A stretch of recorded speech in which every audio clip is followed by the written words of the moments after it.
Vermiculture. This is one of my small worm beds. Oh, small. I love it.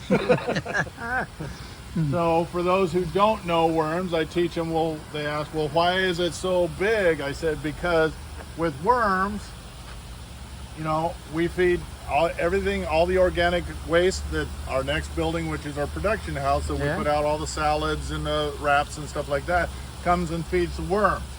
Well, where your feed is where the worms go to. That's right. So having a nice long linear bed, I can feed at one end, all the worms go there, and then I have the other half of the bed to harvest off all the castings and stuff to create my fertilizer that I produce here on the property. So that's why this bed is designed, and it's mainly there again, like everything else on the property, is designed to teach the concept. Well, not only teaching, everything I've seen so far is maintenance friendly. I know, seriously, it's set up maintenance friendly. Otherwise, you'd be digging worms out trying to replace them. Because I worked maintenance for years in the industrial plants, and it's got to be maintenance friendly if you're going to maintain it. Sir, this is fantastic. So this is one of the fruit orchards. Pastor's vision is to have 2 of every kind of fruit. This is a very interesting tree for all those HOA people who can't grow fruit in their front yard. This is what I call the HOA killer.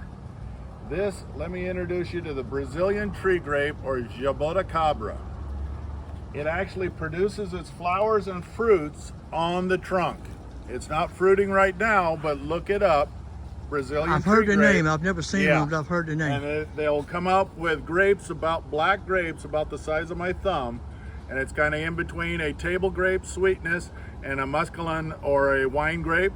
Very nutritious, but God's design, he puts the fruit on the inside and then covers it with the canopy of tree.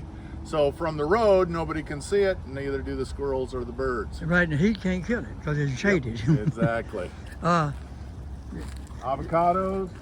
And see, when I fruit, basically I mess with like sassafras, native trees. I don't like just a regular old tree. Yep.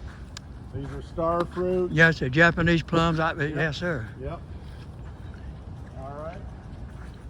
Samuel, if I was here, they'd have to pry me out of here. Where's he at? One of them greenhouses over there.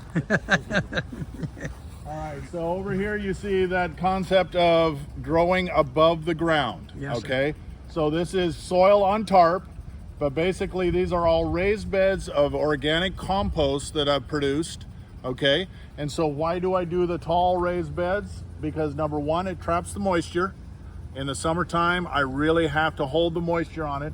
And all these watermelons and cucumbers and tomatoes and everything else will actually create a canopy over that and droop down, and so your melons will always find the lowest point.